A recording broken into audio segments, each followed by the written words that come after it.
The emergency room smelled like bleach and panic.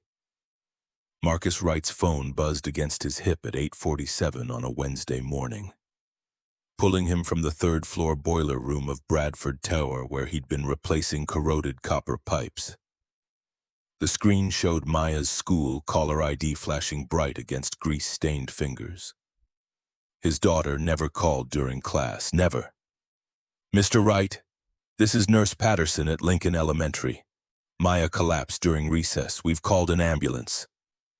The wrench clattered against concrete. 5 years of careful control, of measured breathing and deliberate calm shattered in the space between one heartbeat and the next. Marcus was already moving, boots pounding down back stairwells that maintenance staff used, the ones executives never saw. His hands shook as he stripped off the gray coveralls bearing his first name stitched in red thread, revealing clean jeans and a button-down he kept in his locker for parent-teacher conferences. The hospital waiting room swallowed him whole. Fluorescent lights painted everything the color of old bone. A television mounted in the corner played morning news on mute, stock tickers scrolling beneath images of men in suits shaking hands. Marcus barely registered any of it. His world had contracted to the double doors where they'd taken his daughter, where doctors in seafoam scrubs disappeared and reappeared with clipboard urgency that told him nothing. A woman in her 50s approached, stethoscope draped around her neck like a steel collar. Her eyes held the particular weariness of someone who delivered bad news professionally. "Mr. Wright, I'm Dr. Chen. Maya's stable now, but we need to talk about what we found." The CT scan images looked like weather patterns to Marcus, swirls of gray and white that meant nothing until the cardiologist arrived and pointed to a shadow that changed everything. Congenital heart defect, discovered late because Maya had been healthy as an infant, because Angela had been dying and there'd been so many appointments already, because life had been about survival and he'd missed the signs. "She needs a transplant. Given her age and condition, I'd estimate 18 months before we're looking at critical organ failure." 18 months. A year and a half. The same amount of time Angela had fought after diagnosis, after they'd told her the cancer had metastasized beyond surgery, beyond hope. Marcus had counted those days in hospital visits and radiation sessions and nights when she'd held Maya as a newborn while morphine dripped through an IV she pretended not to see. "How much?" Dr. Chen's expression softened into something approaching pity. The transplant itself, the surgery, the immunosuppressants Maya would need for the rest of her life, the monitoring and follow-up care. Numbers stacked upon numbers. Even with insurance, the out-of-pocket costs would climb into 6 figures. "We can discuss payment plans. There are charitable foundations that help families in situations like yours." Situations like yours. Code for poor, code for a maintenance worker in coveralls who probably couldn't afford the ambulance ride, let alone open-heart surgery for a 7-year-old girl. Marcus nodded because arguing served no purpose, because this woman didn't know that he could write a check for Maya's care and barely notice the dent in accounts that held more money than most people earned in 10 lifetimes. They let him see her an hour later. Maya lay small and still against white sheets, an oxygen cannula feeding into her nose, monitors beeping steady reassurance that her damaged heart was still fighting. Her eyes opened as he approached, recognition sparking behind the haze of whatever they'd given her for pain. "Daddy, I got scared." Marcus sat in the chair someone had pulled close to the bed and took her hand, careful of the IV taped to the back of her wrist. 7 years old and already learning that her body could betray her, that fear wasn't always something you could outrun on a playground. "I know, baby girl, but you're okay now. The doctors are taking care of you." "Like they took care of Mommy?" The question landed like a fist. Angela had died in a room 3 floors up from this one, in a hospice wing where they'd moved her when treatment became comfort care. Maya had been too young to remember clearly, but the hospital itself had left impressions. White walls and antiseptic smell and the particular quiet that settles over places where people go to fight death and sometimes lose. Different doctors, different kind of sick. Your heart just needs a little help, that's all. Maya's fingers tightened around his. She was studying his face the way she sometimes did, reading emotions he tried to keep hidden. Angela used to do the same thing. Could always tell when he was lying to protect her from worry or pain. Their daughter had inherited that gift along with her mother's eyes, dark and knowing beyond their years. Will I die? Honesty had been his promise to Angela near the end. No more pretending. No more telling Maya that Mommy was just tired when Mommy was dying. No more shielding her from truth just because truth hurt. Not if I can help it. We're going to find you a new heart, and you're going to grow up and do amazing things, and I'm going to be there to watch every single moment. She seemed to accept this, the way children accept declarations from parents they trust absolutely. Marcus stayed until she drifted back to sleep, until the nurses gently suggested he go home and rest, that visiting hours had ended and Maya needed quiet. He kissed her forehead and promised to return first thing in the morning, already knowing he wouldn't sleep tonight. The subway ride back to their apartment in Brooklyn took 40 minutes. Marcus watched his reflection in the dark window as the train rattled through tunnels, seeing a man who looked older than 38. Gray had started threading through the close-cropped hair at his temples. Lines had settled around his eyes that hadn't been there 5 years ago when Angela was alive and he'd been fighting Richard Bradford in court over wrongful termination, and everyone had told him to settle, to take the money and move on. He'd kept the evidence instead. 5 years of carrying proof that Richard's son had embezzled $30 million, that Marcus had been scapegoated to protect the Bradford family name, that justice was possible if he ever chose to pursue it. The manila envelope sat in a safety deposit box across town, untouched since the day he'd sealed it. Angela had begged him to let it go during those final weeks when the morphine made her honest, and she'd admitted she was terrified of dying and leaving him alone with rage that would consume whatever was left. Promise me you'll choose Maya over revenge. Promise me you'll show her what matters. He'd promised, had walked away from Bradford Financial with his integrity intact and nothing else, had taken the first job offered because rent came due, whether you had justice or not. Maintenance work at Bradford Tower had been available, and Marcus had swallowed pride to apply, had shown up every day for 5 years to clean the floors where he'd once analyzed market trends and built algorithms that still ran the company's trading platform. Richard Bradford had walked past him exactly 3 times in 60 months, each time without recognition, without acknowledgement that the man scrubbing toilets had once sat in board meetings and made the company $11 million in a single quarter. The invisibility had been deliberate on both sides. Marcus wore it like armor, and Richard wore ignorance like absolution. The apartment was dark when Marcus arrived just after 9. 2 bedrooms in a building that had seen better decades, windows facing a brick wall that blocked most natural light. Maya's drawings covered the refrigerator, held by magnets shaped like letters she'd used to spell out messages.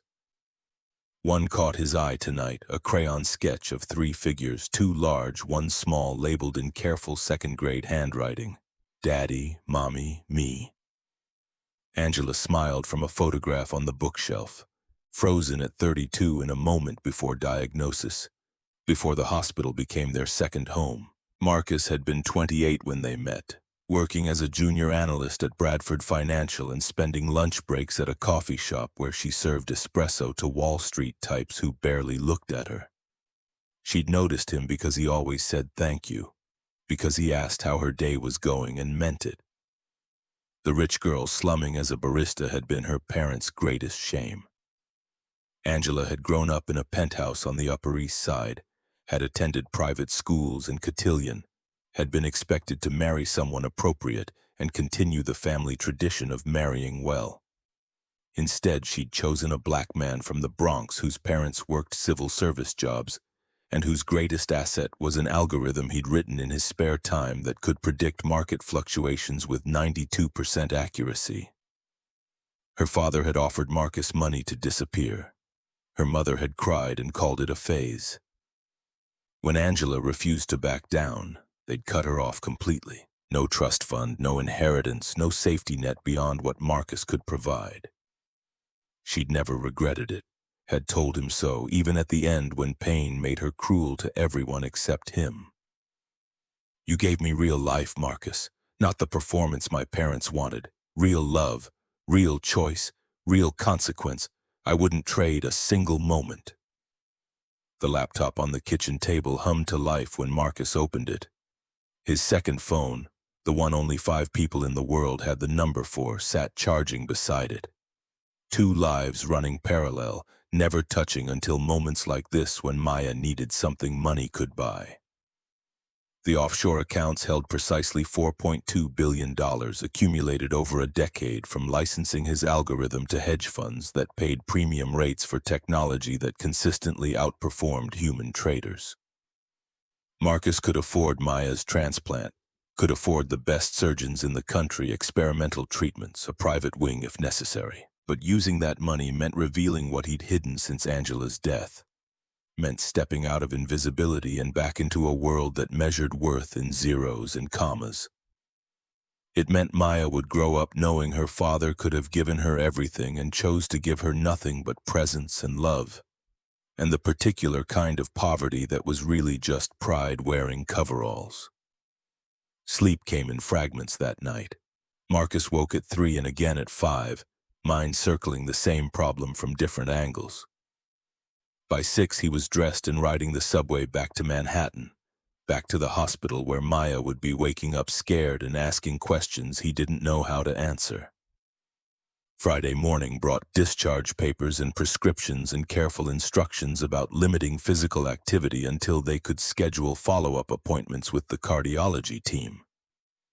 Maya sat quiet in the wheelchair hospital policy required, a coloring book in her lap that she hadn't opened. The subway ride home felt longer than usual. Every jostle and stop making Marcus hyper-aware of his daughter's fragility. Can I still go to school Monday? The question surprised him. Maya loved school, loved her teacher Mrs. Patterson and the reading corner where she'd discovered chapter books that took her places Marcus's paycheck couldn't. But school meant recess, meant running and playing and being a child without thinking about whether her heart could handle the stress. We'll see what the doctor says at your checkup next week. Maya accepted this with the quiet resignation she'd learned too young. They emerged from the subway into autumn sunlight that turned Brooklyn brownstone into something almost beautiful. Their building sat squat and utilitarian among prettier neighbors, functional housing for people who worked service jobs and dreamed small because dreaming big led to disappointment. Mrs. Rodriguez from 3B was sweeping the front steps when they arrived. She'd watched Maya sometimes when Marcus worked late, had brought them tamales after Angela's funeral when the grief was so fresh that eating seemed like betrayal. Her eyes widened seeing Maya in her father's arms, too tired to climb the stairs herself.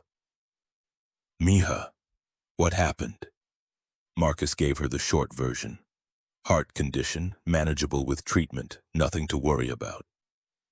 Mrs. Rodriguez nodded, but her expression said she knew worry anyway, that she'd raised 4 children on a housekeeper's salary and understood exactly what manageable meant when insurance covered 70% and 70% still left you drowning. The apartment felt smaller with Maya home during school hours. She napped on the couch while Marcus made phone calls to the transplant coordinator, to insurance companies that put him on hold for 30 minutes and then disconnected. By afternoon, he'd filled out enough paperwork to understand that the charitable foundation doctor Chen mentioned had a 2-year wait list and required proof of financial hardship that Marcus could provide easily and dishonestly. His daughter's medical crisis, and he was committed to poverty like it was a religion. Maya woke around 3, hungry and asking for the specific kind of grilled cheese that Angela used to make. Marcus did his best, burning the first attempt and getting the second close enough that Maya ate without comment. They were sitting at the kitchen table when she asked if she could visit him at work tomorrow, said she missed seeing his office. I don't have an office anymore, remember? I work in the basement now. Can I visit the basement? The building policy was clear about children in maintenance areas, liability, safety concerns, professional boundaries. But Saturday was light staffing, and Maya had never asked for much, had learned early that wanting and having were different countries with no direct route between them. We'll see. Saturday morning, Marcus brought Maya to Bradford Tower. The building rose 47 floors in the financial district, all glass and steel in the particular arrogance of architecture designed to intimidate.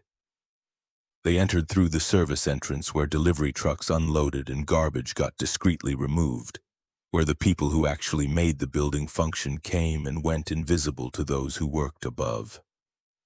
Maya held his hand as they rode the freight elevator down. The basement sprawled in dim fluorescent half-light, a maze of pipes and electrical panels and the building's mechanical guts.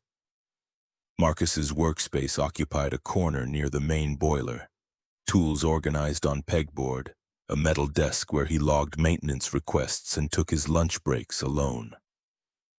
This is where you work every day?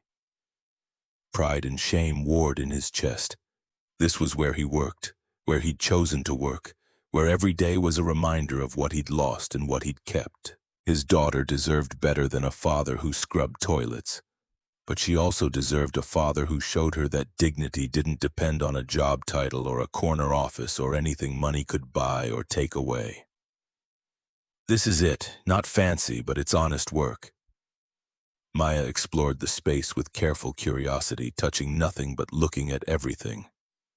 Her drawings from previous visits decorated the pegboard, taped beside the tool inventory. One showed a man in coveralls holding a wrench, labeled "My Daddy the Hero" in purple crayon. Angela had helped her spell hero the month before she died. The elevator groaned to life around 11, ancient machinery protesting the descent. Marcus glanced up from the work order he'd been reviewing, expecting the weekend security guard or maybe the janitor who sometimes forgot his keycard. Instead, Elizabeth Harper stepped into the basement, CEO of Bradford Financial, 40 years old and dressed like she was heading to a shareholders meeting, despite it being Saturday morning. She was beautiful in the severe way of women who'd learned that softness was weakness in rooms full of men looking for excuses to doubt competence. Dark hair pulled back ruthlessly, minimal makeup, a charcoal suit that probably cost more than Marcus made in 6 months. He'd seen her exactly twice since her appointment 4 weeks ago, both times from a distance as she swept through the lobby surrounded by assistants and urgency. Mr. Wright? That she knew his name was surprise enough. That she'd come looking for him in the basement was something else entirely.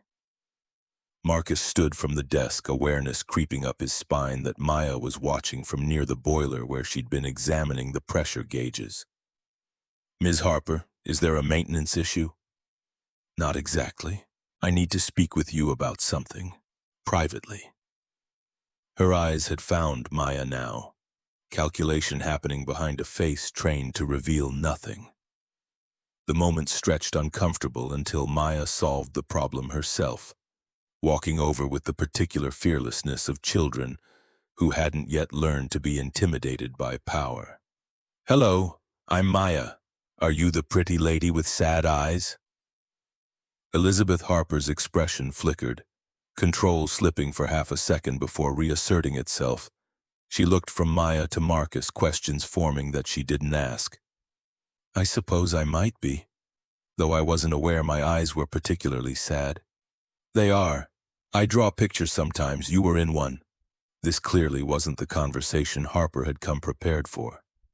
She recovered with the smooth professionalism of someone who'd spent a career managing the unexpected, addressing Maya with the same serious attention she probably gave board members. "That's very observant of you. What else do your pictures show?" Maya considered this gravely. "Mostly my daddy, and sometimes my mommy, even though she's in heaven." "Do you have a family?" The question landed with more weight than a 7-year-old could intend. Harper's jaw tightened almost imperceptibly, grief or regret or some combination flickering across features held rigid by will alone. I did once. It didn't work out the way I planned. Marcus stepped forward, rescuing them both from wherever this was heading. Maya, why don't you go draw something new while I talk to Ms. Harper? Stay where I can see you. His daughter nodded and retreated to the desk, pulling crayons from the backpack she'd brought. Harper watched her go, something shifting in her expression that looked almost like longing before she remembered herself and turned back to Marcus. I need your help with something. It's sensitive and I'd prefer to discuss it somewhere more private, but given the circumstances, perhaps here will suffice. The freight elevator sat 20 feet away, door open to the basement corridor beyond. No cameras down here, no witnesses except a child absorbed in coloring. Whatever Harper needed, she'd timed this conversation for maximum discretion. I'm listening. The board is pressuring me to demonstrate stability, personal stability. They've made it clear that my position as CEO depends on presenting a certain image, and that image includes evidence of a balanced life outside work. Family connections, relationship stability, the kind of optics that reassure shareholders I'm not going to burn out or make erratic decisions. Marcus kept his expression neutral, waiting for the rest. Women didn't become CEO of billion-dollar financial firms by accident, and they certainly didn't discuss personal matters with maintenance staff unless the conversation was heading somewhere specific. I'm proposing a business arrangement. 6 months, public appearances as needed, enough visibility to satisfy the board's concerns. In exchange, I'm offering $50,000 per month paid discreetly, no questions asked about how you use it. The numbers registered without impact. $300,000 over half a year. More money than Marcus had earned in his entire time at Bradford Financial before the algorithm licensing started generating wealth that rendered salary meaningless. Enough to pay for Maya's transplant with room to spare, enough to change their lives if he was still someone who measured life in financial terms. You're asking me to be your boyfriend. I'm asking you to appear to be my boyfriend. Attend functions, be seen in public, play a role convincingly enough that the board stops questioning my judgment. It's acting, Mr. Wright, performance for an audience that has no business demanding it but holds power nonetheless. Maya was humming softly at the desk, lost in whatever she was creating. Angela's voice echoed in Marcus's memory, words from their wedding vows written on notebook paper because the courthouse ceremony hadn't included prepared speeches. I choose truth over performance, real over comfortable, you over everything. My daughter lost her mother 4 years ago. I'm not interested in teaching her that love is something you fake for money. Harper's eyes narrowed, reassessment happening in real time. I'm not asking you to fake love, Mr. Wright. I'm asking you to fake a relationship, which is an entirely different thing. Surely you can appreciate the distinction. Can you? The question landed harder than he'd intended. Harper stepped back slightly, composure cracking around the edges. She'd come down here expecting compliance, or at worst, negotiation. Outright refusal clearly wasn't something she'd planned for. I have dignity, Ms. Harper. I deserve respect, not roles to play, and my daughter deserves a father who demonstrates that some things aren't for sale, regardless of the price offered. Silence stretched between them, heavy with everything unsaid. Harper's face had gone carefully blank, the expression of someone processing rejection from an unexpected source. In her world, money solved problems. In Marcus's world, money created them. Maya's voice cut through the tension, bright and completely unaware of the adult currents swirling around her. Daddy, can the lady see my picture? Both of them turned. Maya was holding up her latest creation, a crayon drawing of 3 figures under a yellow sun. 2 adults and 1 child, stick figure simple but rendered with the careful detail of someone who understood that art was how you made sense of things too big for words. It's you and me and her. I made her smile in this one. Harper moved closer despite herself, looking at the drawing like it was a financial statement she needed to interpret. Her expression did something complicated, shifting through confusion and something that might have been pain, before settling on cautious curiosity. "Why did you draw me?" Maya shrugged with the unself-conscious ease of childhood. "Because you looked lonely. And Daddy always helps people who are lonely. Like Mrs. Rodriguez when her husband died and Mr. Chen when he lost his job. Daddy says helping people is what makes you rich. Even if you don't have money." The words hung in the basement air, simple truth from someone too young to understand how revolutionary it sounded in a building dedicated to extracting maximum profit from minimum compassion. Harper looked at Marcus with new assessment in her eyes, like she was seeing him clearly for the first time. "Your daughter is very wise. She gets it from her mother." Something shifted in Harper's posture, the rigid corporate stance softening almost imperceptibly. When she spoke again, her voice had lost some of its calculated control, edging toward something that might have been genuine. "What if it wasn't just performance? What if we actually became friends first? What if I earned the right to ask for your help instead of trying to buy it?" Marcus considered this, weighing sincerity against strategy. "You don't need to earn anything, Ms. Harper. You need to decide what you actually want, the board's approval or something real." "I'm not sure I know the difference anymore." The admission cost her something. Marcus could see it in the way her shoulders dropped slightly, in the breath she took before meeting his eyes again. This was a woman who'd spent her adult life in boardrooms where vulnerability was blood in the water. And here she was offering exactly that to a maintenance worker she'd known for 10 minutes. Maya had returned to her drawing, adding details with the focused intensity she brought to everything. Harper watched her for a moment before speaking again, voice quieter this time. "When I was young, my parents didn't approve of who I loved. They said he wasn't good enough, didn't come from the right background, couldn't give me the life I deserved. I listened to them. I married the man they chose, built the career they expected, became exactly what they wanted. He left me anyway, said I was too cold, too focused on work, too much like my mother." "I'm sorry." "Don't be. He was right. I chose performance over truth, and by the time I realized the cost, I'd forgotten how to be anything else. Your daughter saw that in 3 seconds. She drew the truth of me, and I'm not sure I like what she saw." Marcus glanced at Maya, at the drawing taking shape under her careful hands. The figure meant to represent Harper had a smile now, but also tears, the complicated emotional honesty of a child who understood that people could be multiple things simultaneously. "Maya decides," he heard himself say. "If she thinks you deserve our time, then we'll be your friends.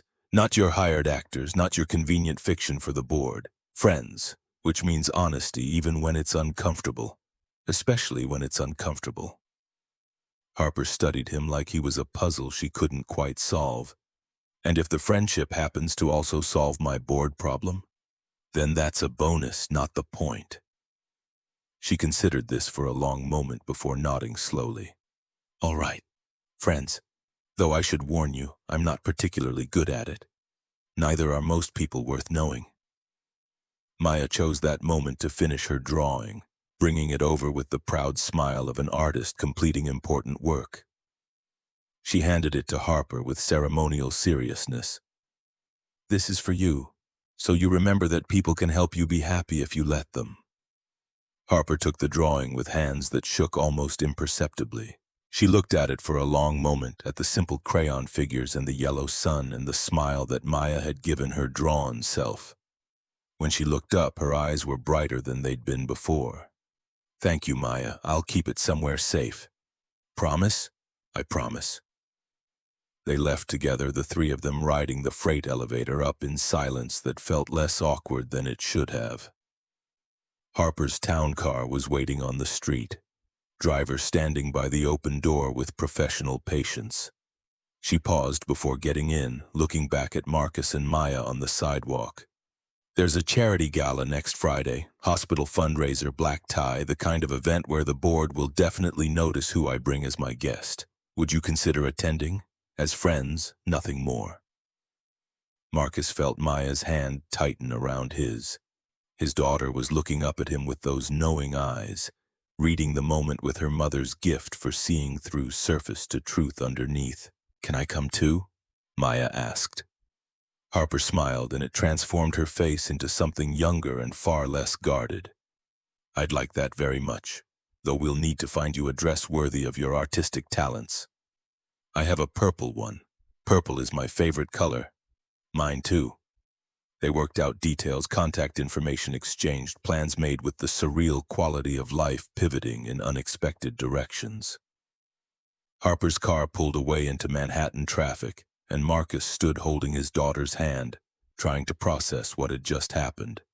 She's going to be okay, Daddy. Who, baby? The sad lady. She just needed someone to notice she was sad.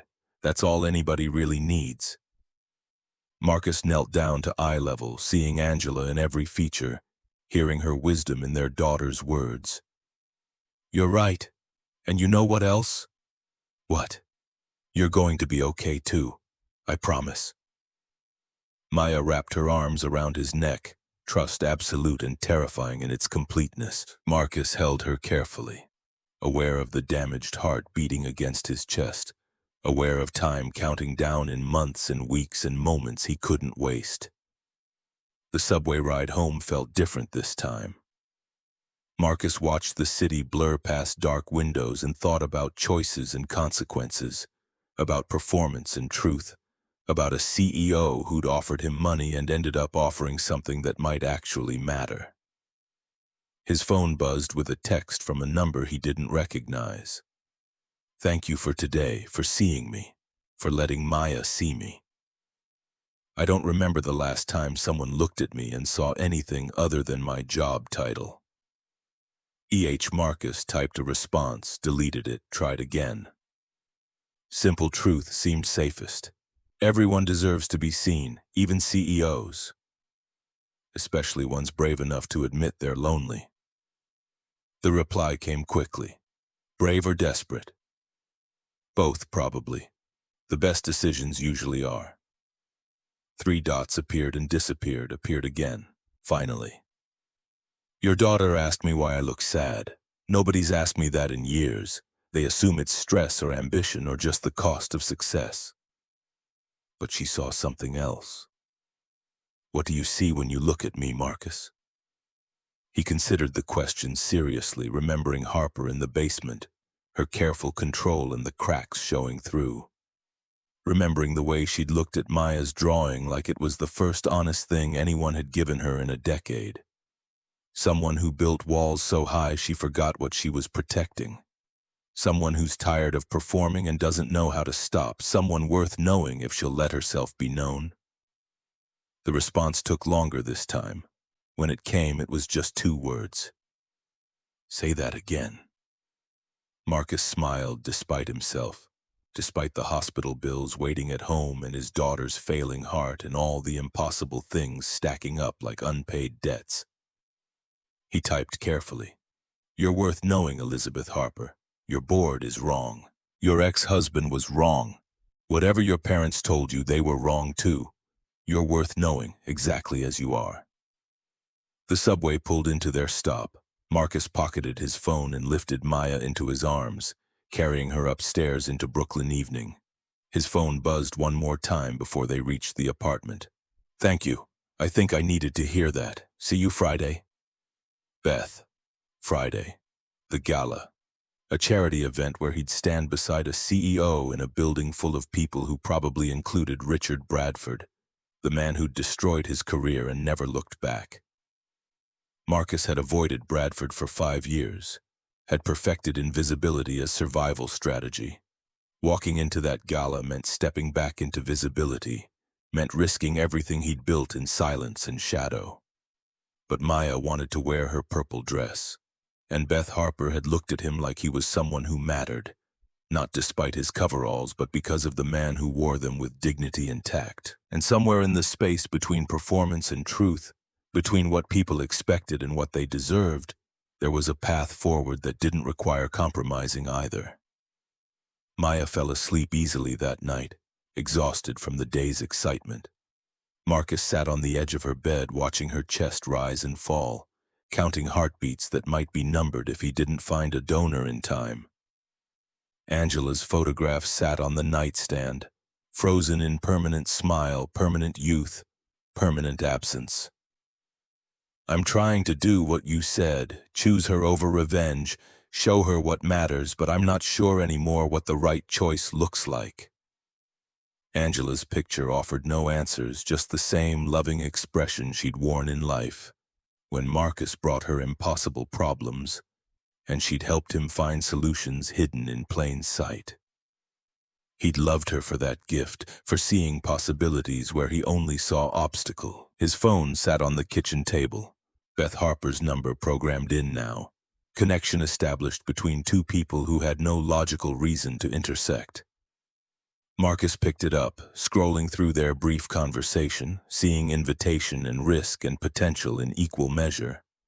The laptop hummed when he opened it, accessing accounts that held enough money to solve every problem except the ones that actually mattered. He could pay for Maya's transplant in cash and never miss the money. Could buy a penthouse, a fleet of cars, everything Angela's parents had offered if only she'd chosen differently. Could prove to Richard Bradford and everyone else that the maintenance worker they'd dismissed had built an empire while scrubbing their floors. Or he could choose what Angela had chosen. Real over performance, truth over comfort, dignity over everything else. Marcus closed the laptop without accessing the accounts. Friday would come whether he was ready or not. The gala would happen, and he'd attend in his one good suit that he'd worn to Angela's funeral and Maya's kindergarten graduation and exactly nowhere else that mattered. He'd stand beside Beth Harper and let Richard Bradford see him, really see him, and decide in that moment what truth was worth revealing.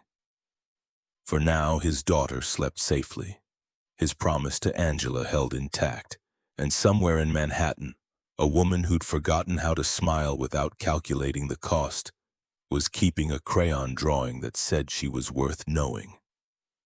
The rest would follow as it followed, consequence and choice and the particular courage required to live truthfully in a world that rewarded performance.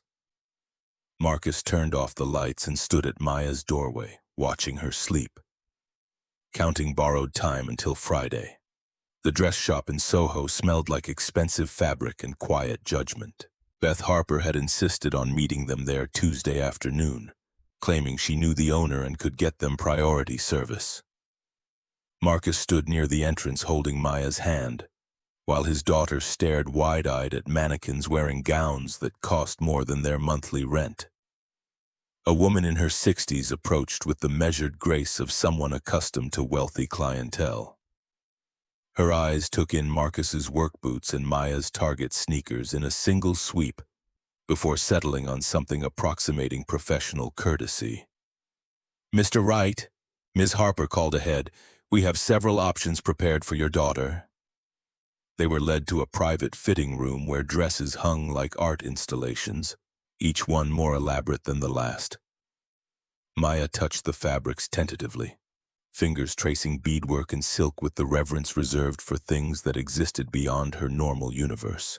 Beth arrived 20 minutes later, still in office attire but somehow looking more relaxed than she had in the basement. "I hope I'm not late." Board meeting ran long. Marcus watched her greet Maya with genuine warmth, kneeling to eye level and asking what colors she liked best. The transformation from CEO to something approaching human was subtle but unmistakable. Maya responded with the easy trust of children who sensed authenticity even when adults couldn't. "Purple, like my mommy's eyes." Beth's expression softened into something vulnerable. "Then purple it is. Let's find you something perfect." The next hour passed in a blur of fabric and fitting. Maya tried on 4 different dresses before settling on one that made her look older than 7, sophisticated in ways that tightened something in Marcus's chest. His daughter was growing up in a world that would try to measure her worth in the wrong currencies, and he was bringing her to a gala full of people who'd perfected that particular violence. Beth handled payment while Marcus helped Maya change back into her regular clothes. When he tried to discuss reimbursement, she waved him off with practiced dismissal. Friends buy each other gifts. Besides, I haven't bought anything for a child in years. Let me have this. The sadness underneath the words was easy to miss if you weren't listening carefully. Marcus filed it away alongside other hints about who Beth Harper was when she wasn't performing CEO. They left the shop with the dress wrapped in tissue paper, Maya chattering about the gala and what kind of food would be served and whether there would be dancing. Beth walked them to the subway entrance, hesitating before saying goodbye. I should warn you, Richard Bradford will definitely be at the gala. He's on the hospital board, never misses these events. If you'd rather not attend, I understand. Marcus felt his jaw tighten involuntarily. 5 years of avoiding Richard in hallways and elevators. 5 years of successful invisibility about to end in the most public way possible. Part of him wanted to back out, to preserve the careful separation between his two lives. But Maya was already excited, and Beth was looking at him with something like hope, and Angela's voice whispered in memory that courage meant doing the right thing, especially when it cost you something. We'll be there. Beth's smile carried relief and something deeper. Thank you. For this, for all of it. I know it's not simple. Nothing worth doing is. Wednesday brought the call from Maya's transplant coordinator. They'd been added to the National Registry, but the wait list averaged 18 months and compatibility was never guaranteed. Marcus listened to statistics and survival rates and the careful language medical professionals used when they couldn't promise hope. He thanked her mechanically and ended the call feeling like he'd been hollowed out from the inside. Maya was at school, unaware that her life had just been quantified in percentages and probabilities. Marcus sat in the maintenance office surrounded by pipe wrenches and electrical diagrams and thought about the money sitting in accounts he refused to touch. About the algorithm generating wealth every second that Maya's damaged heart kept beating. He could buy his way to the top of every transplant list in the country, could ensure she got the best care money could purchase. All it required was admitting who he really was, what he really had, why 5 years of poverty had been performance after all. His phone buzzed with a text from Beth. Thinking about Friday. Realized I don't actually know how to introduce you. What should I say? Marcus typed back quickly. The truth. I'm your friend. 3 dots appeared and disappeared several times before her response came. The board is expecting more than friendship. They want evidence of stability, commitment, someone who makes me look less like a workaholic with no personal life. Then tell them I'm the person who reminds you that work isn't the same as living. The reply was immediate. That might be the most honest thing I've said in years. Thursday morning, Marcus was replacing fluorescent lights on the 32nd floor when Kate Chen from legal stopped him in the hallway. She was Beth's assistant, sharp-eyed and efficient, the kind of person who noticed everything and forgot nothing. Mr. Wright, do you have a minute? They stepped into an empty conference room with floor-to-ceiling windows overlooking Lower Manhattan. Kate set her tablet on the table and fixed him with an expression that was professionally neutral and personally curious. Ms. Harper asked me to run a standard background check. Protocol for anyone attending company functions. I hope you don't mind.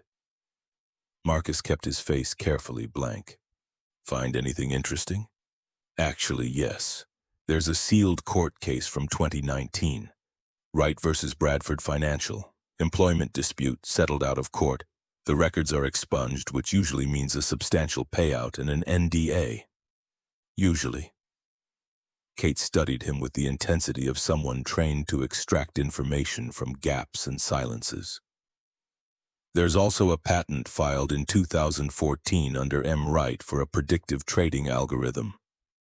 That patent has been licensed to 17 different hedge funds over the past decade. The licensing agreements are private, but based on industry standards, the revenue would be considerable. Marcus said nothing. Kate continued, her voice dropping slightly. Ms. Harper doesn't know I found this. I haven't included it in my official report. But I'm telling you now because she's my friend, not just my boss, and I need to know if you're someone who's going to hurt her. The protectiveness surprised him less than the honesty. Marcus leaned against the conference table, weighing how much truth to offer someone he'd met 5 minutes ago. I'm not here to hurt anyone. I'm here because your boss looked at my daughter and saw a person, not a prop. Because she admitted she was lonely instead of pretending she had everything figured out. That's rare enough to matter. And the money? The algorithm that's making you wealthy while you scrub floors? Is mine to use or not use? Same as the sealed case is mine to discuss or keep private. I don't owe anyone explanations about choices that don't harm them. Kate absorbed this, expression shifting from interrogation to something approaching respect. Fair enough, but Ms. Harper's been through a lot. Her ex-husband was a piece of work. Her parents are worse, and the board treats her like she's constantly one mistake from being replaced. She doesn't need more people using her. I'm not using her. I'm trying to be her friend, which apparently is harder than it should be. Because she doesn't trust easily. Neither do I. Guess we're well matched. Kate stood, collecting her tablet with brisk efficiency. I'll file my background check as clean, but understand this. If you hurt her, sealed court cases and algorithms won't protect you from me. Marcus almost smiled at the threat. Noted. She left him alone in the conference room with Manhattan sprawling below and the weight of secrets getting heavier by the hour. His phone rang before he could return to the light fixtures. Unknown number, which usually meant spam or medical bills. He answered anyway. Mr. Wright, this is Dr. Patel from the cardiology team. We've had a development with Maya's case. His heart seized. Developments in medicine meant complications, deterioration, bad news dressed in clinical language. Marcus gripped the phone hard enough to hurt. What kind of development? We found a potential donor match, adult heart but size compatible with pediatric transplant if we move quickly. The donor is in Nevada, brain dead from a car accident. Family made the decision to donate organs this morning. We need your consent to add Maya to the recipient list for evaluation. The world tilted sideways. 18 months compressed to days, maybe hours. Someone in Nevada was dying so his daughter could live, and he had to decide right now whether to let them put her through surgery that could save or kill her. What are the risks?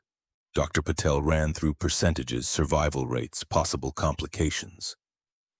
Rejection was the primary concern, but Maya was young and otherwise healthy despite the heart defect. Immunosuppressants would be necessary for life, but children adapted better than adults. The surgery itself carried standard risks, but their team had performed 43 pediatric transplants in the past 5 years, with an 87% success rate. I need to talk to Maya. Of course. But Mr. Wright, the evaluation process moves fast. If Maya's not on the list, another child will be. I need your answer within the hour.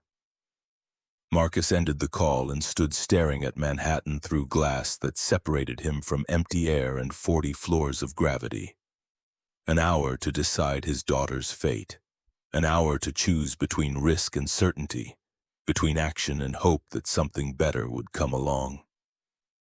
He called Maya's school and asked them to pull her from class. 20 minutes later, she was on the phone, confused about why Daddy was calling during math. Baby girl, I need to talk to you about something important. The doctors found a heart that might work for you, but getting it means big surgery, scary surgery, and I can't make this choice without you. Silence stretched across the line. Maya's breathing was the only sound, steady despite the damaged organ pumping blood through her small body. When she finally spoke, her voice carried the particular wisdom that sometimes arrived in children who'd learned too young that life was fragile. Will I remember Mommy after? Sometimes when people get new parts, they forget things. Marcus's throat closed around words that wouldn't come. He swallowed hard and forced them out anyway. You'll remember everything. The heart is just a muscle, sweetheart. Memories live somewhere else. Okay. Then I want to do it. I don't want to die and leave you alone like Mommy did." He was crying now, standing in an empty conference room overlooking a city that didn't care about one man's grief, one child's courage, one family's impossible choices. "You're the bravest person I know. I get it from you, Daddy." They talked for another minute about logistics and timing and the fact that Maya would miss the gala on Friday. She was disappointed about the purple dress, but practical about necessity, already thinking ahead to when she'd be well enough to wear it somewhere special. Marcus promised her ice cream and movies and whatever else she wanted after recovery, promises he hoped desperately he'd be able to keep. The call to Dr. Patel took 30 seconds. Yes, add Maya to the evaluation list. Yes, he understood the risks. Yes, he could be at the hospital within the hour for pre-surgical consultation. Yes, he had insurance and understood his financial responsibility. The last part was where Marcus hesitated. The transplant would cost hundreds of thousands even with insurance coverage. Medical bills would stack up for years, bankrupting most families, forcing impossible choices between healthcare and housing. He could pay it all in cash and barely notice the expense. Could ensure Maya got the best care money could buy. But doing so meant revealing the wealth he'd hidden, meant stepping out of the life he'd built on principle and pride. "Mr. Wright, are you still there?" "I'm here. Yes, I understand the financial obligations. We'll figure it out." He ended the call and immediately dialed Beth. She answered on the second ring, voice distracted with whatever corporate crisis currently demanded attention. "Marcus, is everything all right?" "Maya's getting a transplant. They found a donor. Surgery is scheduled for Friday morning. I need to cancel the gala." The line went quiet. When Beth spoke again, all traces of distraction had vanished, replaced by focused concern that sounded genuinely human. "Oh my God, that's incredible! Terrifying but incredible. What do you need? How can I help?" The offer landed with unexpected weight. Marcus realized he'd been prepared for disappointment, for Beth to be annoyed about the gala cancellation, for her to prioritize board optics over his daughter's life. Instead, she was offering help without calculation, responding to crisis with instinct that suggested maybe the friendship between them was more real than he'd let himself believe. "I don't know yet. Right now I just need to get to the hospital and sign paperwork and figure out how to explain open-heart surgery to a 7-year-old who's already too familiar with hospitals." "I'm coming with you." "Beth, you don't have to." "I know I don't have to. I want to. Maya drew me into her family and friends show up when it matters. Give me 20 minutes to clear my schedule." She arrived at the hospital 45 minutes later, still in her suit but looking rumpled in ways Marcus had never seen.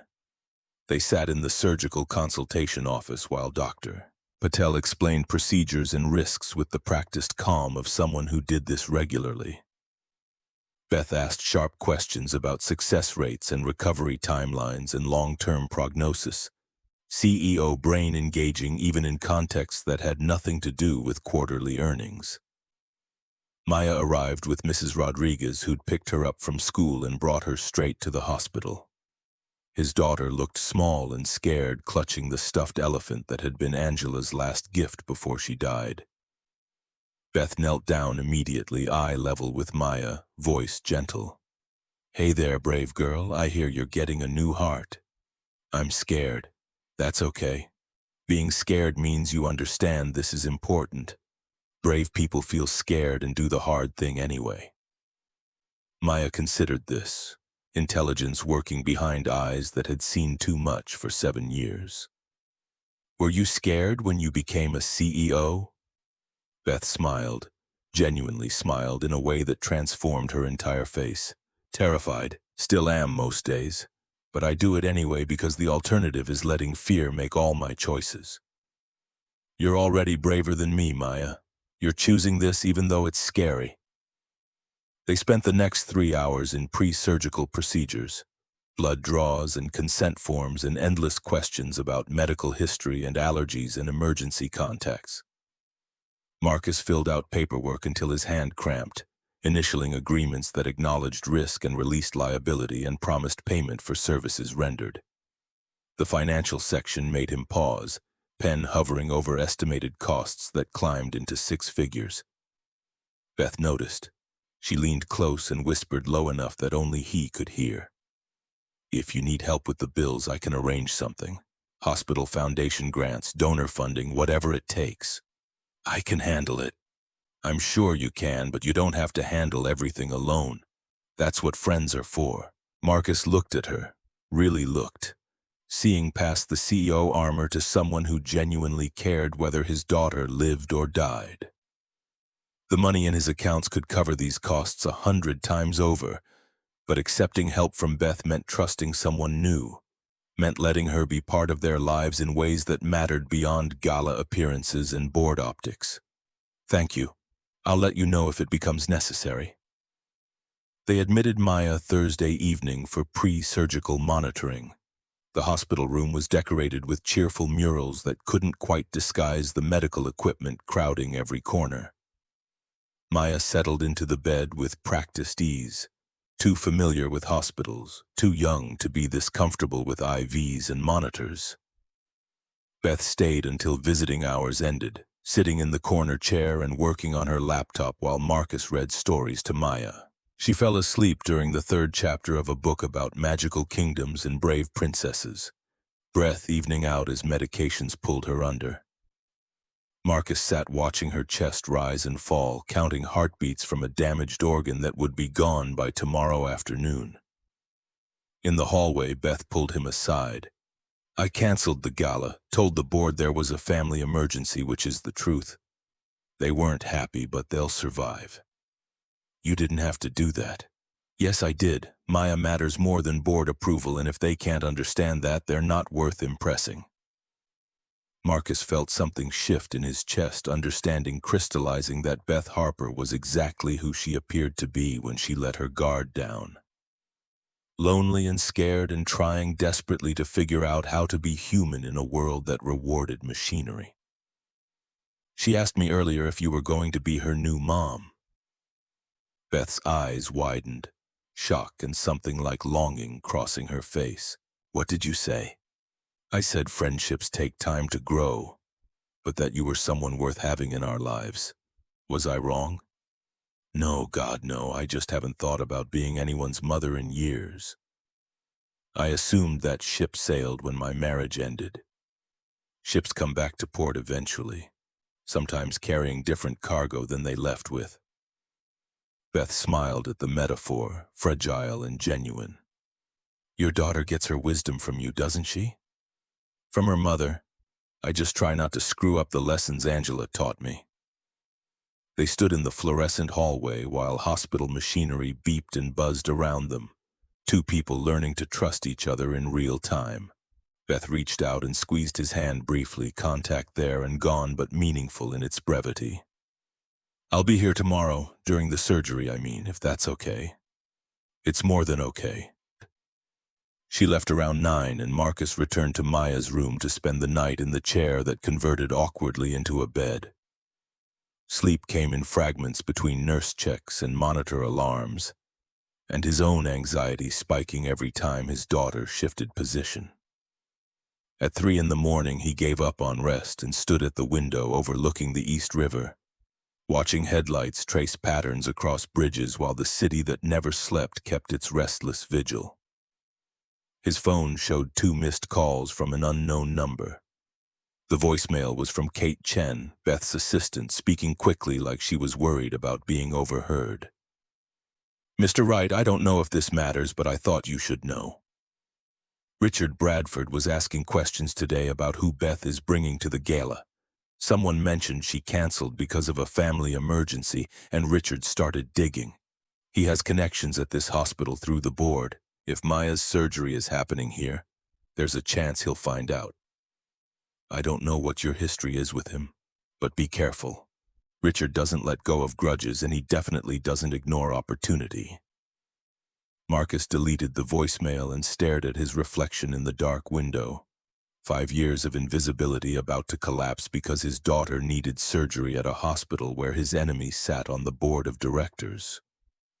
Richard would investigate, would discover that the maintenance worker he'd walked past for years was the same analyst he'd destroyed to protect his corrupt son, and if Richard dug deep enough, he might find the algorithm, the money, the proof that Marcus Wright was never who he appeared to be.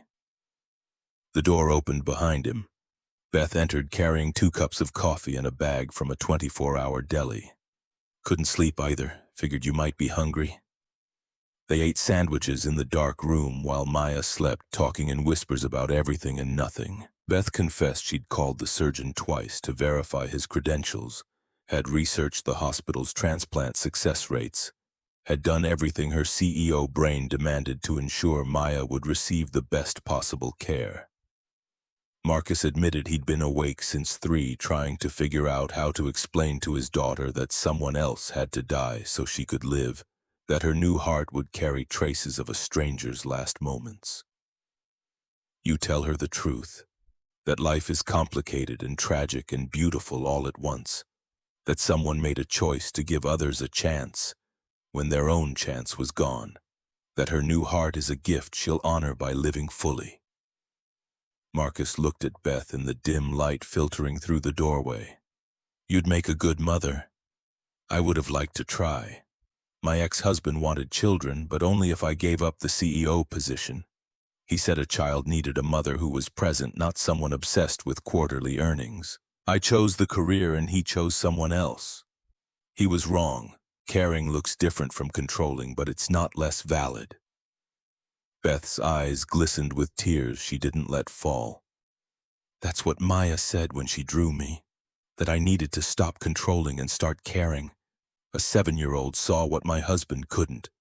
7-year-olds haven't learned to lie to themselves yet. They sat in comfortable silence after that, drinking coffee while hospital sounds filtered through walls. At some point, Beth's head dipped onto Marcus's shoulder, exhaustion finally catching her. He sat very still, not wanting to wake her, grateful for the company of someone who'd chosen to be here when she had every excuse not to be. Friday morning arrived with fluorescent brightness. Surgical team appeared at 6 to prep Maya for the operating room. His daughter was groggy from pre-medication but awake enough to be frightened, eyes going wide as they explained what would happen next. Marcus held her hand while they rolled her bed toward the elevator, matching her stride even though hospital policy said he couldn't go beyond this point. I love you, baby girl. When you wake up, I'll be right there. Promise? Promise. Beth appeared beside them, keeping pace without touching. Maya noticed and reached out with her free hand. Beth took it without hesitation, the 3 of them walking together until the red line on the floor marked the boundary families couldn't cross. You're going to do great, Beth whispered, voice thick. And when you wake up, we'll get you that ice cream your dad promised. Chocolate? Whatever flavor you want. They watched the elevator doors close on Maya's bed, on the surgical team surrounding her, on the daughter who might not survive the next 6 hours. Marcus felt his knees weaken, grief and fear and desperate hope threatening to pull him under. Beth's arm wrapped around his waist, holding him upright through sheer force of will. She's going to make it. She has to. The universe doesn't let people like Maya disappear. The universe let Angela disappear. Beth didn't argue with that because there was no argument to make. They walked to the surgical waiting area and claimed chairs in the corner where they could see the status board. Maya's name appeared in red letters. In surgery. Expected completion time, 12:30 p.m. 6 hours. Marcus settled in for the longest wait of his life.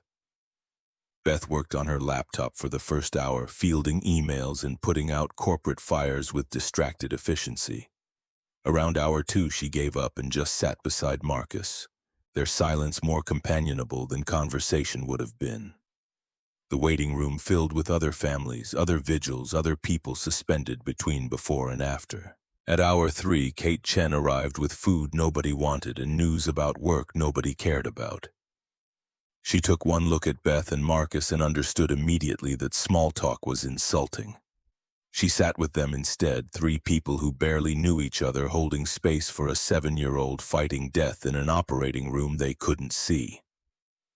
Hour 4 brought the first update. Surgical nurse appeared in scrubs, expression carefully neutral. The transplant is proceeding as expected. Dr. Patel will update you once the new heart is in place and functioning. Marcus nodded, incapable of words. Beth thanked the nurse for both of them. When she left, Beth's hand found his and squeezed hard enough to hurt. He didn't pull away.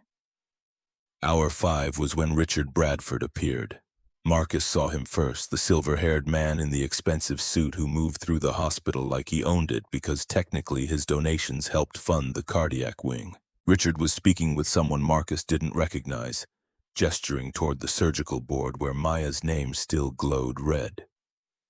Their eyes met across the waiting room. Recognition sparked immediately. Marcus watched it happen in slow motion. Confusion at seeing a familiar face out of context. Memory connecting neurons, understanding flooding features that had perfected dismissive contempt. Richard's expression cycled through shock and calculation before settling on something approaching rage. He crossed the waiting room in long strides, stopping directly in front of Marcus. Beth tensed beside him, Kate half rising from her chair. Richard ignored them both, focus locked on Marcus with laser intensity. "What are you doing here?" Marcus kept his voice level despite adrenaline screaming through his system. "My daughter is in surgery." "Your daughter, of course. And what else are you doing here, mister? Right? Besides hiding in maintenance closets and pretending to be someone you're not." Beth stood, placing herself between Richard and Marcus. "Mr. Bradford, this is neither the time nor the place." Richard finally looked at her, recognition sparking for different reasons. "Ms. Harper, interesting that you're here. Does the board know you're spending time with staff? Or should I say former staff, since Mr. Wright worked for me before I fired him for cause?" Marcus rose slowly, meeting Richard's eyes.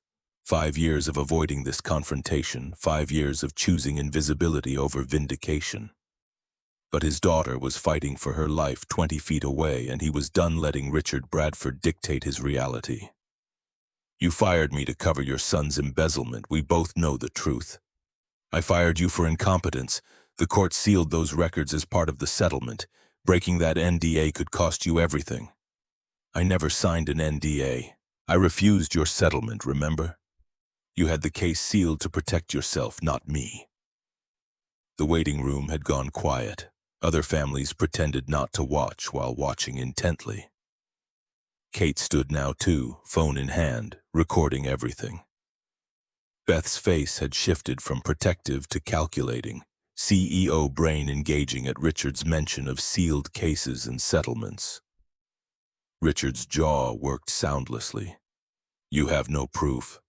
"Actually, I do, 5 years' worth. Emails, financial records, communication logs showing exactly how your son embezzled $30 million and exactly how you blamed me to protect him.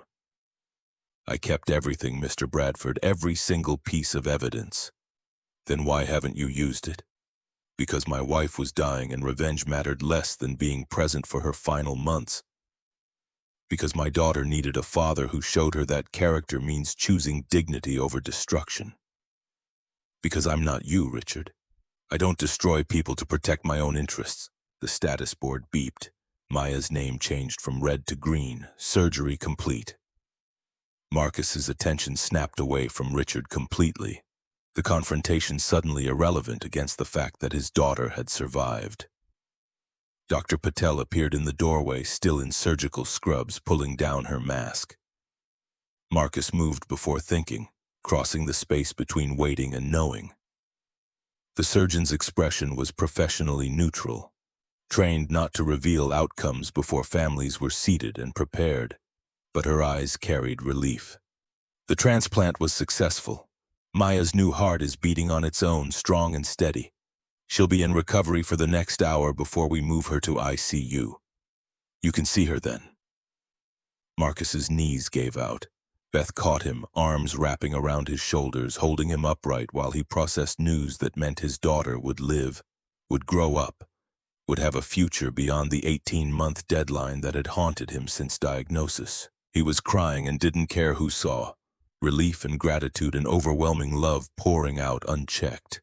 "Thank you. God, thank you." Dr. Patel smiled.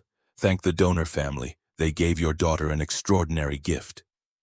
She left them there, and Marcus turned to find Beth crying too, Kate wiping her eyes, even the other families in the waiting room sharing relieved smiles. Richard Bradford stood frozen near the door, whatever he'd come to say or do rendered meaningless by the reality that Marcus's world had just shifted on an axis Richard couldn't touch. "This isn't over," Richard managed finally. Marcus looked at him with clarity that felt earned through every hour of the past 6 years. "Yes, it is. You don't matter anymore, Richard. You haven't mattered for a long time. I just needed Maya to help me see it." Richard left without another word, door swinging shut behind him. The waiting room slowly returned to normal, other families resuming their vigils, other stories continuing their arcs toward unknown endings. Marcus sat heavily in the chair he'd occupied for 5 hours, Beth beside him, Kate hovering protectively nearby. "That was Richard Bradford," Beth said quietly. "The man who fired you." "Yes. And you have proof he covered up embezzlement." "Yes. And you never used it because your wife was dying." Marcus nodded. Beth stared at him like he was a puzzle she was only beginning to understand, pieces clicking into place that revealed a picture completely different from what she'd expected. "Who are you, Marcus Wright?" He met her eyes, saw the question underneath the question, the need to understand whether the friendship between them was built on truth or more performance. Angela's voice whispered in memory. "Choose truth, always truth, even when it costs you everything." "I'm exactly who I said I am. A father trying to raise his daughter right, a man who chose dignity over revenge. Someone who's tired of pretending that money matters more than presence, that power matters more than principle. The rest is just details. Details like the algorithm Kate found, the one generating enough revenue to make you independently wealthy." So Kate had told her. Marcus wasn't surprised. Loyalty worked both ways, and Kate's loyalty was to Beth first. That too. Beth absorbed this, expressions cycling through confusion and hurt and something that might have been betrayal. "You let me offer you money for the fake relationship. You let me think you needed financial help with Maya's surgery. Why?" "Because I wanted to know if you'd offer help when you thought I was someone worth helping, not just someone worth investing in. Because I needed to understand whether our friendship was real or just another transaction." "And is it real?" Marcus thought about the past week, about Beth showing up at the hospital, staying through the night, holding his hand, during the longest wait of his life. Thought about her asking Maya what colors she liked, buying an expensive dress for a child she barely knew, canceling a gala that mattered to her career because Maya's surgery mattered more. "Yeah, I think it is, but you'll have to decide that for yourself." Beth stood abruptly, pacing the length of the waiting room. When she returned, her expression had shifted again, settling on something between anger and admiration. "You're infuriating. You know that?" "I've been told. And manipulative, testing people without telling them they're being tested. Guilty. And stubborn and secretive and completely impossible. Also true." Beth sat back down beside him, close enough that their shoulders touched. "And apparently exactly the kind of friend I need. Someone who doesn't let me get away with anything. Who demands honesty even when it's uncomfortable, especially when it's uncomfortable." Marcus looked at her, seeing past CEO to the woman beneath. "Yeah? Yeah. Though I reserve the right to be angry about the secrecy for at least another day. Fair enough?" They sat together while the afternoon stretched long, while Maya recovered in a room they couldn't yet enter, while the world rearranged itself around the fact that a 7-year-old had survived and everything else was secondary to that miracle. Kate brought more coffee around 3, sitting with them in the companionable silence of people who'd shared something significant. At 4 o'clock, a nurse appeared to say Maya was awake and asking for her father. Marcus stood on legs that threatened to give out, Beth rising with him. Kate stayed behind, understanding without being told that this moment belonged to family, however they chose to define it. The ICU smelled like antiseptic and new beginnings. Maya lay propped on pillows, face pale but eyes clear. Tubes and wires connected her to machines that monitored the heart beating in her chest, the stranger's gift that had become her own. She smiled when she saw Marcus, and the expression was pure Angela, pure life, pure hope that maybe the universe balanced tragedy with grace. "Daddy, I'm not dead." Marcus laughed through tears he didn't bother hiding. "No, baby girl, you're very much alive. Does that mean I get chocolate ice cream now?" Beth appeared beside him, reaching out to touch Maya's hand carefully. "Chocolate ice cream and anything else you want. You earned it." Maya's eyes found Beth, recognition sparking. "You stayed. I thought you'd go back to work. Work can wait. You couldn't. Does that mean we're family now?" The question hung in the sterile air, innocent and profound. Beth's hand tightened around Maya's, her eyes meeting Marcus's across the hospital bed. He saw the question there, the fear and hope and desperate wish that maybe belonging was possible even for people who'd learned to live without it. "Yes, sweetheart," Beth whispered. "I think it does."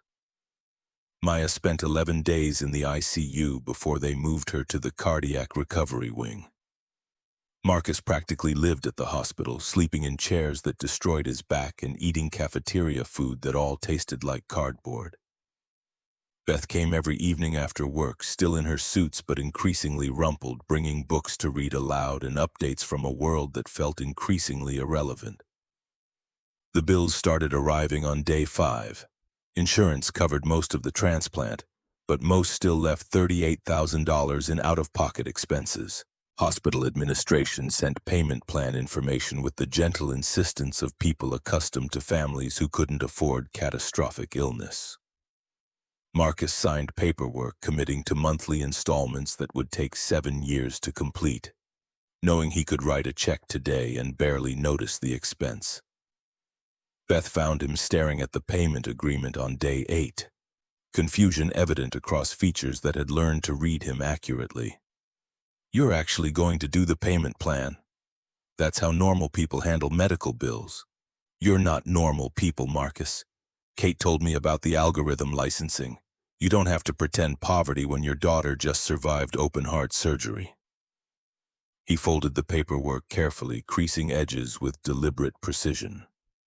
"I'm not pretending anything. I'm choosing how I want to live, which is different from pretending I can't afford alternatives." That's semantics. That's principle. Maya's learning what matters by watching what I prioritize. If I throw money at every problem, she'll learn that wealth solves everything. But some things need solving differently. Beth sat beside him on the institutional furniture that lined recovery wing hallways. "What are you trying to solve, Marcus?" The question deserved honesty. Marcus thought about Angela choosing him over family wealth, about raising Maya to understand that character mattered more than comfort, about 5 years of scrubbing floors to prove something he wasn't entirely sure anyone besides himself cared about anymore. "I'm trying to show my daughter that you can have everything and still choose nothing, that success isn't measured in bank accounts, that the person you become matters more than what you accumulate." And what happens when she's old enough to ask why you made her life harder than necessary? When she learns you could have paid for everything and chose not to? Marcus had asked himself that question countless times since Maya's diagnosis. The answer never got easier. "Then I'll tell her the truth, that I wanted her to grow up knowing the value of things, not just their price. That struggle builds character in ways comfort never will. That her mother chose love over money, and I'm honoring that choice by raising our daughter the same way." Beth was quiet for a long moment, processing. When she spoke again, her voice carried something between admiration and exasperation. "You're either the most principled man I've ever met or the most stubborn. Possibly both." Angela would have said stubborn. Angela sounds like she was smart. Maya's recovery progressed faster than expected. By day 10, she was sitting up unassisted. By day 12, walking short distances with supervision. The new heart adapted to her body like it had always belonged there, beating steady rhythms that monitors translated into reassuring numbers. Dr. Patel called it a textbook transplant, the kind of success story they used to encourage other families facing similar odds. On day 13, Richard Bradford's lawyer sent a letter. It arrived via certified mail at Marcus's apartment, thick envelope containing legal documents that transformed the past into ammunition for the present. Kate intercepted it at the hospital, recognizing the law firm letterhead as one Richard used for aggressive litigation. She brought it to Marcus in Maya's room, expression grim. "You should read this privately, away from Maya." They stepped into the hallway. Marcus opened the envelope with hands that remained steady despite adrenaline flooding his system. The petition was straightforward in its malice. Richard Bradford was suing for grandparent visitation rights, claiming that Marcus had deliberately concealed Maya's existence and that the Bradford family deserved relationship with their deceased daughter-in-law's chip. Except Angela had never been married to Richard's son. The petition fabricated entire relationships based on twisted facts and outright lies.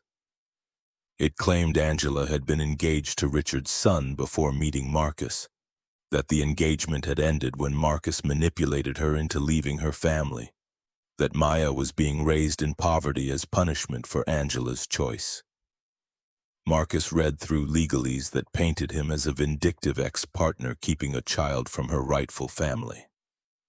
The petition requested court-ordered visitation, DNA testing to establish paternity, and a full investigation into Maya's living conditions to ensure she wasn't being neglected. It was character assassination wrapped in concern for a child's welfare, and it would require response. Beth read over his shoulder, fury building with each paragraph. "This is insane. You weren't even married to Angela, which means Richard has zero legal standing for grandparent rights, and Maya's not related to his son in any way. Doesn't matter if it's true. Matters if he can make people believe it long enough to cause damage." Richard's playing a longer game. What game? Marcus thought about Richard's face in the hospital waiting room, about recognition and rage and the particular kind of vengeance wealthy men pursued when their pride got wounded. Revenge. I humiliated him by refusing his settlement 5 years ago. Then I had the audacity to still exist, to work in his building, to apparently become friends with his new CEO. Now he's discovered I'm not who he thought I was, and that makes me dangerous. So he's attacking through Maya. He's attacking through the court system, which is worse. Family court operates on assumptions about what's best for children. Richard will claim Maya's being raised in unstable conditions by a father hiding secrets.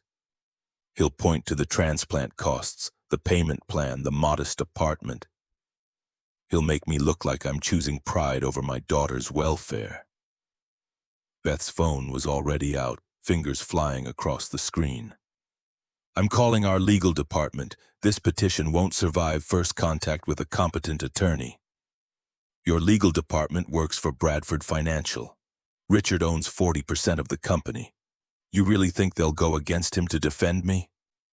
She paused mid-text, reality settling across features that had forgotten momentarily the complications of corporate politics. "Then I'll hire outside counsel. Someone Richard can't influence or intimidate." "Beth, you can't." "Yes, I can. You're my friend, Maya's my friend, and Richard Bradford is using the legal system to terrorize a child recovering from major surgery. I absolutely can fight back." Marcus wanted to argue, to maintain the independence that had defined his choices for 5 years. But Maya was still fragile, still dependent on immunosuppressants and careful monitoring, still young enough that court battles would traumatize her regardless of outcome. Pride seemed less important than protection. "Okay, thank you." Beth made 3 calls in rapid succession, each one more commanding than the last. By the time Maya's dinner arrived, she'd retained Jennifer Wu, a family law specialist whose reputation for destroying frivolous petitions preceded her by several successful cases. Wu agreed to review the documents immediately and file a motion to dismiss by end of week. They returned to Maya's room to find her drawing again, crayons scattered across the rolling table. She'd sketched 3 figures under a smiling sun. Family portrait updated to include the person who'd shown up consistently enough to earn the title. Beth's crayon self stood between Marcus and Maya, all 3 holding hands. "I made you taller this time. You were too short before." Beth laughed, genuine sound that transformed her face into something younger. "Much better. Though I think you made your dad too serious. He needs a smile." Maya studied her father critically. "Daddy doesn't smile much anymore, not like he did before Mommy died." The observation landed with uncomfortable accuracy. Marcus realized his daughter was right, that somewhere in the past 4 years he'd forgotten how to access joy that didn't come filtered through worry about her health or their future. Angela had called him out on the same thing during her final months, had made him promise not to let grief consume the life she was leaving behind. "You're right, baby girl, I should smile more. Maybe the lady with sad eyes can teach you. She's learning how." Beth glanced at Marcus, something passing between them that felt significant. They'd both been performing versions of themselves for so long that actual emotion had become foreign territory requiring maps and translation. Maya was offering navigation through simple observation, child's wisdom cutting through adult complications to core truth underneath. The recovery wing had visiting hours that ended at 8. Beth stayed until 7:50 reading to Maya from chapter books about adventure and magic and brave children who saved kingdoms. When she finally left, Marcus walked her to the elevator bay, neither of them quite ready to end the evening. "Richard's petition will fall apart under scrutiny. Wu is excellent at exposing manipulation." "I know, but the damage happens regardless of outcome. Maya will hear that someone's trying to take her away from me. She'll internalize fear that I can't protect her, that the world isn't safe even when you follow rules." Beth leaned against the wall, exhaustion evident in the slope of her shoulders. "Is any of this worth it? The poverty performance, the principles, the refusing to use resources that could make everything easier? Or are you just punishing yourself for surviving when Angela didn't?" The question was too close to thoughts Marcus had buried under action and necessity. He looked at the woman who'd somehow become essential to his daughter's recovery, to his own tentative re-engagement with hope that life could contain more than survival. "Maybe both. Maybe I don't know anymore. 5 years ago, the choice felt clear. Angela chose me over money, so I'd choose principle over comfort. But now Maya's involved, and she didn't sign up for my moral crusade. She just wants a childhood that doesn't revolve around hospital visits and financial stress. So give her that. Use the money, Marcus. Pay the bills, move somewhere nicer, let her grow up with security instead of struggle. Angela wouldn't want you martyring yourself in her memory. Angela wouldn't want me teaching Maya that wealth solves character problems, that you can buy your way out of consequence." Beth pushed off the wall, stepping closer until they were nearly touching. "You're not buying your way out of consequence. You're using resources you earned to care for your daughter. There's no moral victory in making her life harder than necessary. And there's no character development in making it too easy." They stood in the hallway stalemate, 2 people who'd learned to trust each other arguing about principles neither was willing to compromise.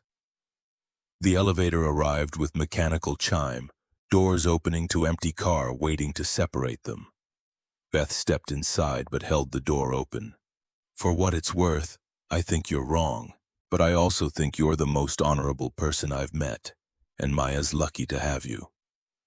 Even if you are impossibly stubborn." Marcus smiled despite himself. "You're not the first person to tell me that. I won't be the last." The doors closed on her tired smile, and Marcus returned to his daughter's room where she'd already drifted to sleep, He sat in the chair that had become his bed for nearly 2 weeks, watching monitors track the stranger's heart beating inside his child's chest, thinking about choices and consequences and the particular prison of principles held too tightly. Jennifer Wu called the next morning with preliminary assessment of Richard's petition. Her voice carried the clipped efficiency of someone who billed by the minute and made every second count. The petition is garbage. No legal standing, factual inaccuracies, evidence of malicious intent. I'll file motion to dismiss with prejudice, which means Bradford can't refile. But I need to warn you about discovery. Marcus switched to speakerphone so Beth could hear. She'd arrived early, bringing coffee and concern. What about discovery? Bradford's team will dig into everything.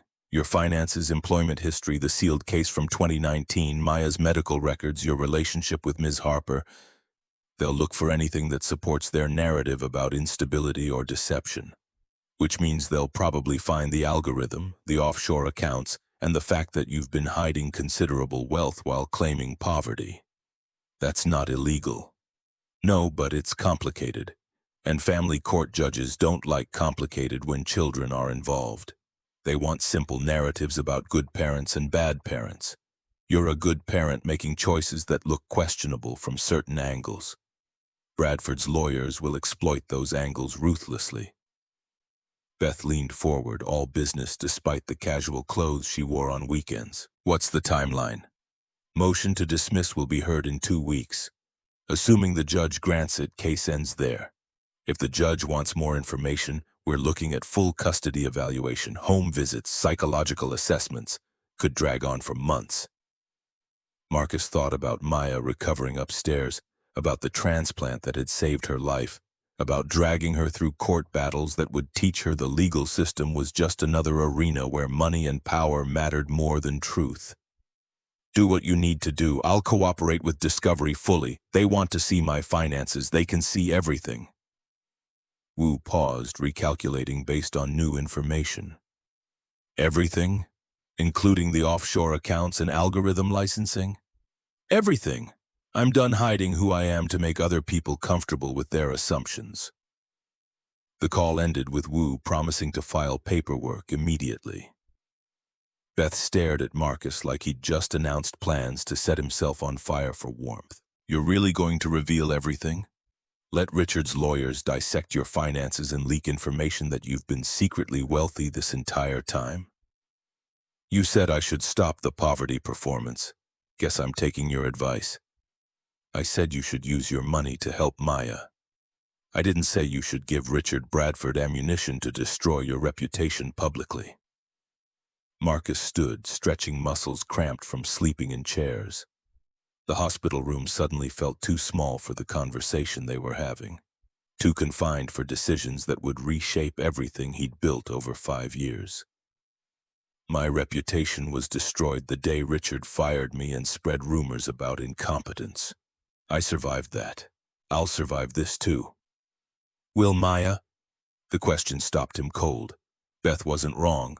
Maya would face consequences for Marcus's choices, would grow up hearing stories about her father, the fraud who pretended poverty while hoarding billions. She'd deal with classmates whose parents read headlines, with teachers who looked at her differently, with a world that would measure her by her father's wealth instead of her own character. I don't know, but I know that hiding forever isn't sustainable. Eventually, truth surfaces, and I'd rather control the narrative than let Richard Bradford write it for me.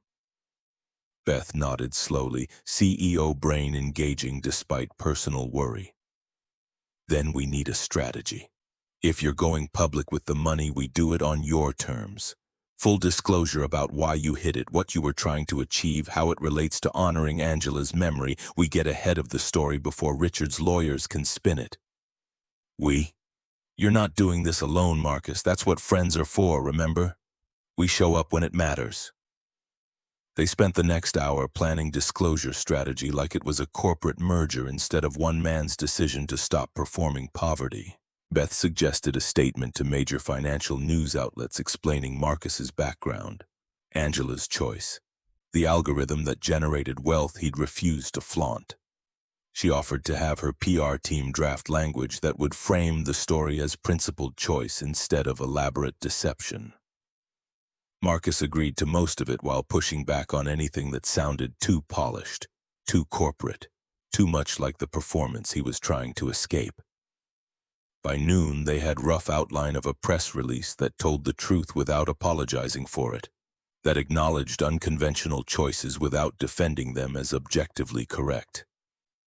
Maya was awake when they returned upstairs, sitting up in bed and demanding lunch that wasn't hospital food. Her color had improved dramatically, the gray pallor of failing circulation replaced by healthy pink that meant her new heart was doing its job. Dr. Patel had mentioned possible discharge by end of week if recovery continued at current pace. "Daddy, when can I go home?" "Soon, baby girl, maybe Friday if you keep getting stronger." "And will the lady come visit us at home?" Both adults looked at Maya, then at each other. They hadn't discussed what happened after hospital discharge, what shape their friendship would take in the real world beyond crisis management and ICU visiting hours. Beth recovered first, kneeling beside the bed with practiced grace. "Do you want me to visit?" "Yes, you could stay for dinner and read more chapters and maybe watch movies with us." "Daddy always falls asleep during movies." "I do not." "You fell asleep during the princess movie 3 times.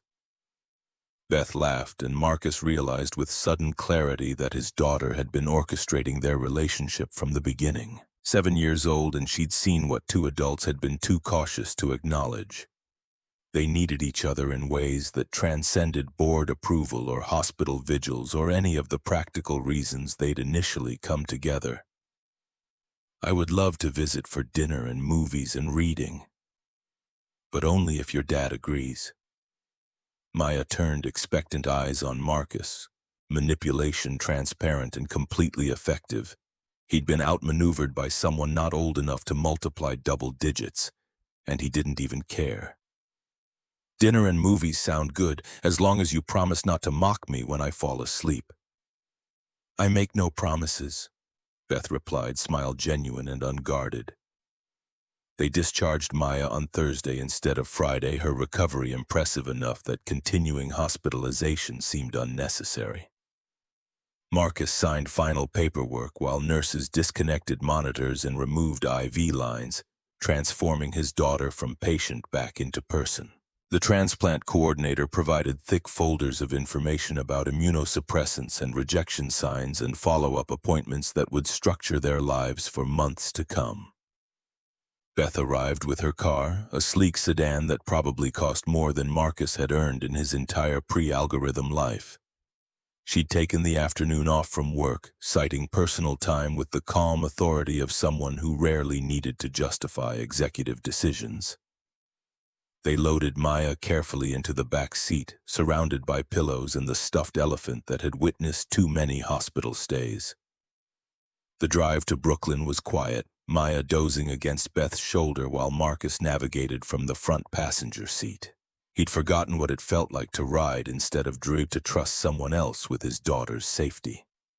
Beth handled the car with competent ease, following GPS directions to an address she'd never visited. Their apartment building looked shabbier than usual from the perspective of Beth's luxury sedan. Peeling paint and cracked concrete, functional housing that had never aspired to beauty. Marcus felt embarrassment creep up his spine, wondering what Beth saw when she looked at the place he'd called home for 6 years. "It's not much, but it's ours." Beth parked and helped Maya from the back seat, not commenting on the neighborhood or the building or the gap between where Marcus lived and where he could afford to live. They climbed 2 flights of stairs, Maya moving slowly but steadily, her new heart handling exertion that would have left her breathless weeks ago. The apartment welcomed them with familiar smells and comfortable mess. Maya's drawings covered the refrigerator. Angela's photograph smiled from the bookshelf. Evidence of life lived simply surrounded them on every surface. Beth took it all in without judgment, setting Maya's hospital bag on the couch before exploring with genuine curiosity. "You have good light, and Maya's room is perfect." Marcus watched her examine their home like it was a museum installation instead of proof that he'd chosen struggle over comfort. She paused at Angela's photo, studying features that Maya had inherited along with her mother's gift for reading people. She was beautiful. Inside more than out, though she was beautiful on the outside too. Maya has her eyes, and her heart, the metaphorical one, I mean. Beth smiled at that, understanding the distinction. She moved to the kitchen where Marcus had started preparing dinner. Nothing fancy, just pasta and sauce that he could make while monitoring Maya.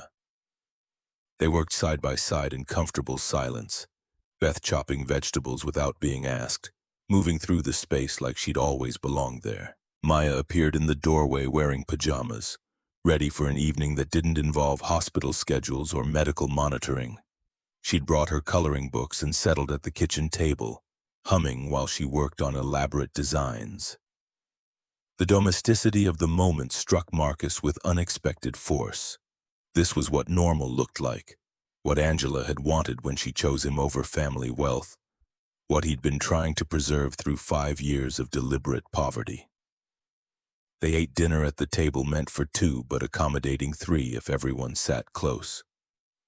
Maya dominated conversation with stories about nurses and doctors and the weird kid in the room next to hers who only ate yellow food.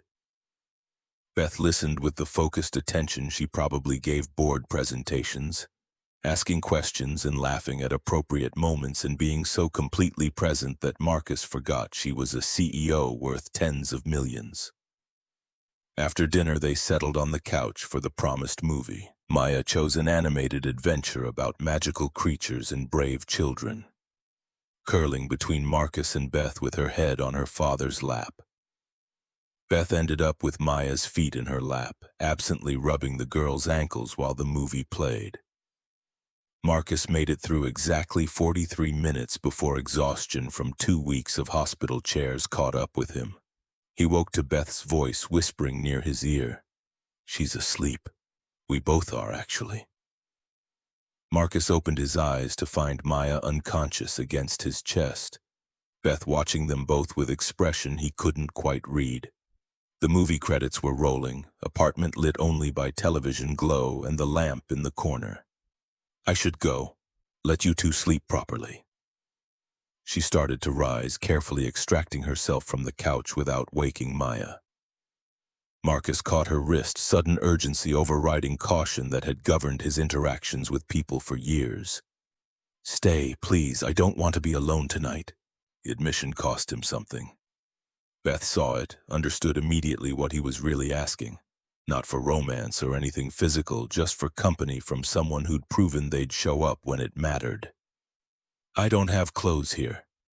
I'll loan you something. It'll be too big, but it'll work." "And where will I sleep?" Marcus gestured to the couch they were already occupying. "Right here. It's not comfortable, but it's better than those hospital chairs." Beth considered this, weighing propriety against desire for connection neither of them was quite ready to name.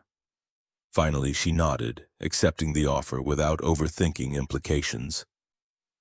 Marcus carried Maya to her room, tucking her into bed with practiced efficiency. His daughter barely stirred, exhausted from her first day home and secure enough to sleep deeply. He returned to find Beth examining his bookshelf, fingers tracing spines of well-worn novels Angela had loved. "You kept all her books?" "Of course. Maya's reading some of them now. I tell her stories about which ones were her mother's favorites." "That's beautiful. Keeping her memory alive without making it painful. Some days are more painful than others, but yeah, mostly it's beautiful." Marcus found clean sheets and an old Columbia t-shirt that would fit Beth like a dress. She changed in the bathroom, emerging looking younger and more vulnerable than he'd ever seen her. Without makeup and designer clothes, she was just a woman trying to figure out how to be herself in a world that rewarded performance. They settled on opposite ends of the couch, space between them that felt simultaneously too much and too little. The television cast blue light across furniture that had witnessed 6 years of Marcus's life, of Maya growing up, of grief transforming slowly into something manageable. "Can I ask you something personal?" Beth nodded, pulling the borrowed t-shirt tighter around her knees. "After everything we've been through, I think we're past worrying about personal questions. Why did you really come to the basement that day? What made you think asking a maintenance worker to be your fake boyfriend was a good idea?" She was quiet for a long moment, considering how much truth to offer. When she spoke, her voice carried weight of confession. "Because I was desperate. The board had given me 6 months to demonstrate I could balance work and personal life, or they'd start looking for my replacement. Every man I dated wanted me to be less ambitious, less focused, less myself. And I was so tired of performing versions of Elizabeth Harper that other people could tolerate. Then I saw you in the elevator with Maya, saw how you looked at her like she was the entire universe, and I thought maybe you'd understand what it means to prioritize something beyond your career. So you offered me money. So I defaulted to transactional thinking because that's all I know. But Maya fixed that pretty quickly. She saw through me in about 3 seconds and decided I was worth saving anyway." Marcus smiled at that. His daughter had somehow become the moral center of relationships she wasn't old enough to fully understand. "She's good at seeing people. Angela was the same way." "Tell me about her. About Angela. I want to understand who she was beyond the woman in the photograph." So Marcus told stories about meeting Angela at a coffee shop where she served espresso to Wall Street types who never noticed she had a trust fund worth $8 million. About her choosing him over family expectations, walking away from wealth to build life on their own terms. About diagnosis during pregnancy. About Maya's birth while Angela fought cancer. About 18 months of borrowed time they'd used to create memories strong enough to last. Beth listened without interrupting, letting him talk through grief that had settled into permanent ache. When he finished, she reached across the space between them and took his hand. "She chose well. You're exactly the kind of man worth giving up everything for." "I didn't give her enough. She died in a hospital room that smelled like disinfectant, hooked to machines that couldn't save her. She deserved better. She got you. She got Maya. She got love without conditions or performance. That's more than most people ever find." They sat holding hands in the dark apartment while the city hummed beyond windows. Marcus felt something shift between them, friendship deepening into territory he wasn't entirely prepared to navigate. Beth must have felt it too because she squeezed his fingers gently before letting go. "I should sleep. You should too." They arranged themselves on the couch, back to back to preserve some semblance of boundaries. Marcus listened to Beth's breathing even out, heard the moment she slipped into sleep, and thought about how strange life was that a CEO and a maintenance worker could end up here trusting each other in darkness. The motion to dismiss hearing happened on a Tuesday morning in family court downtown. Jennifer Wu had filed extensive documentation proving Richard Bradford had no legal standing, no relationship to Maya, no legitimate claim to grandparent visitation rights. The judge was Patricia Reynolds, 60 years old with reputation for intolerance toward frivolous litigation. Marcus sat at the plaintiff's table with Wu beside him, watching Richard enter with his legal team. 3 attorneys in expensive suits, overkill for a motion that should have been resolved in 10 minutes. Beth was in the gallery, having taken another morning off work despite protests from her board. Maya was safely with Mrs. Rodriguez, unaware that her future was being argued in downtown courtroom. Judge Reynolds called the case to order, reading through the petition with increasing disapproval. She looked at Richard's lead attorney with expression that suggested she'd already made up her mind.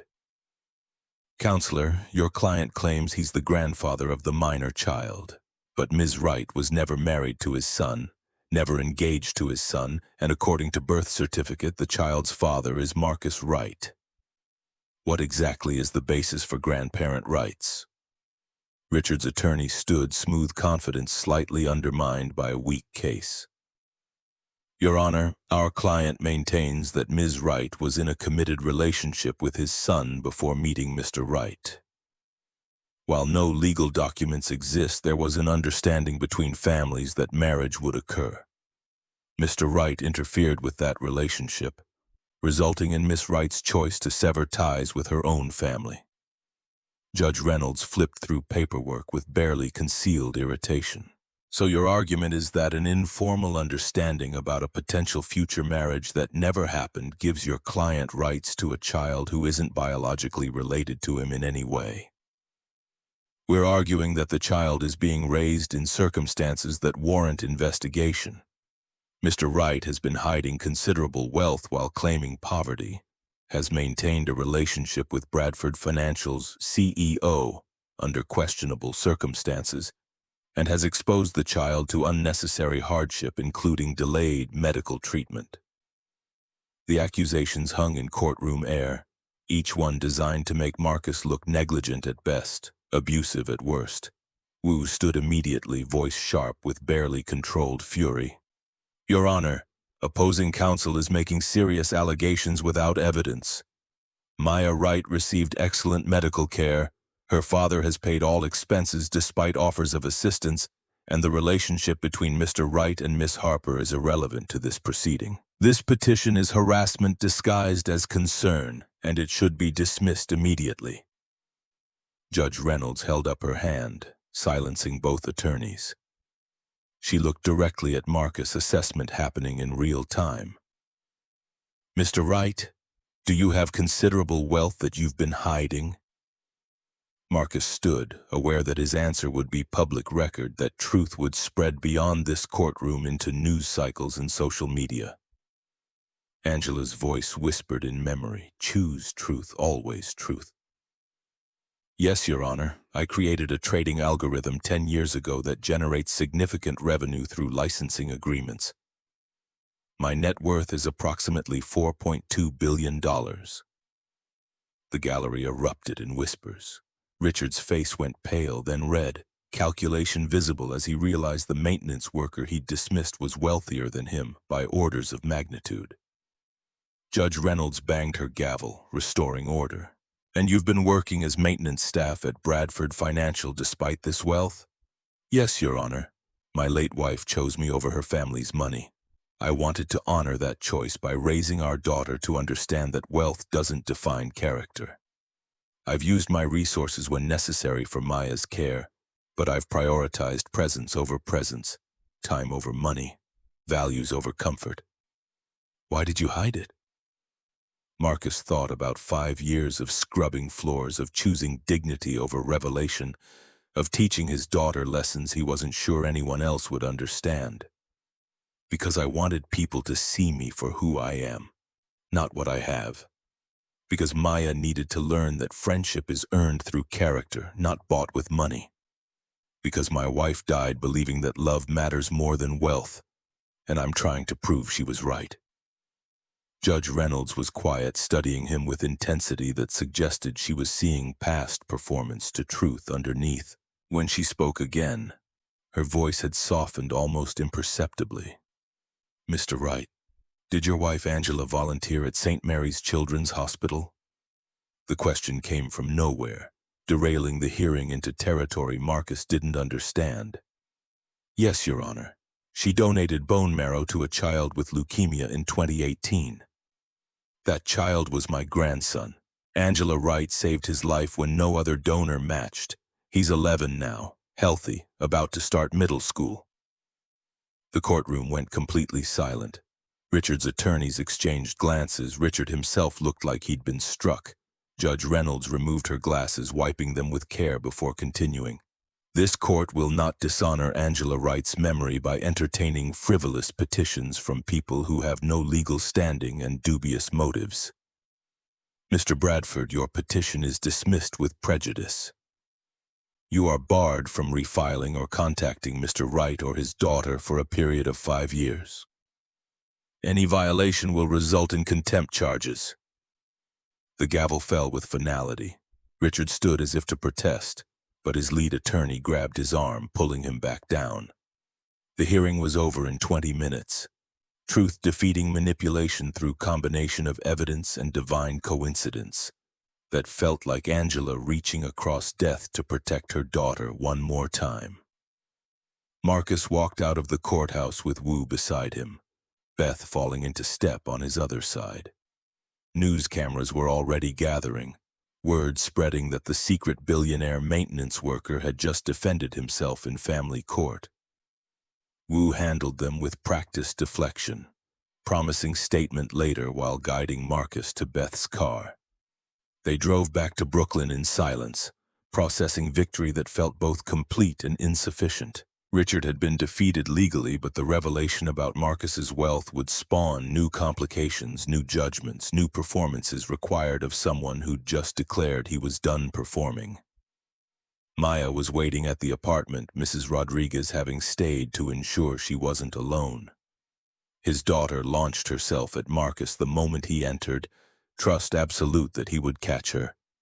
"Did you win, Daddy?" "Yeah, baby girl, we won." "Good. Now can we have ice cream?" Mrs. Rodriguez said we could celebrate. They ate ice cream on the couch, 3 adults and 1 child processing the morning in their own ways. Maya chattered about school and friends and the drawing she'd made for her teacher. Mrs. Rodriguez left after finishing her bowl, intuiting that the remaining 3 needed privacy for conversations children shouldn't hear. Beth's phone had been buzzing constantly since the courthouse. She finally answered on the 15th call, speaking in clipped tones to whoever was on the other end. When she hung up, her expression was grim. "The board wants an emergency meeting. They've seen the news coverage about your wealth and our relationship. They're demanding I explain what they're calling a conflict of interest. What are you going to tell them?" Beth looked at Maya, then at Marcus, decision crystallizing behind eyes that had spent too long calculating angles instead of following instinct. "The truth, that you're my friend, Maya's my family, and if they have a problem with that, they can find a new CEO. Beth, you don't have to." "Yes, I do. You just stood in court and declared you're done performing." "I'm done too. Done pretending work matters more than people, done sacrificing relationships for board approval. Done being the CEO they want instead of the person I actually am." She stood, gathering her bag with decisive energy. "I have to go deal with this, but I'll be back for dinner if you'll have me." "We'll have you." Beth knelt beside Maya, touching her cheek gently. "Be good for your dad, and save me some of that chocolate ice cream." "I promise." She left, and Marcus watched from the window as she climbed into her car and drove toward Manhattan, toward confrontation with board members who thought they could dictate her personal life. He thought about courage taking different forms, about Beth choosing truth over career security, about Maya healing from surgery that should have killed her but didn't. His phone buzzed with text from unknown number.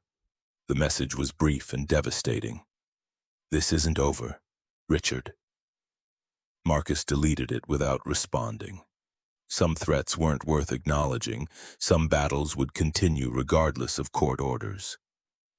But for today, his daughter was healthy, and his friend was fighting her own war for authenticity, and Angela's memory had reached across death to save them all. The rest would come as it came. Consequence and choice and the particular courage required to live truthfully when performance was easier. Maya tugged at his sleeve, drawing his attention back to the present, to the child who'd survived transplant and court battles and her father's stubborn principles. "Daddy, can we go to the park? I want to try the swings." 3 weeks ago she'd been dying. Now she wanted to play. Marcus looked at his daughter, at the miracle of her survival, at the future spreading wide before them both. "Yeah, baby girl, let's go to the park." They walked together into afternoon sunshine, hand in hand, leaving behind courtrooms and hospital rooms and every performance that had defined the past 5 years. Ahead lay complications Marcus couldn't predict and challenges he wasn't prepared for. But Maya was alive, Beth was fighting for them, and truth had proven stronger than Richard Bradford's manipulation. For now, that was enough.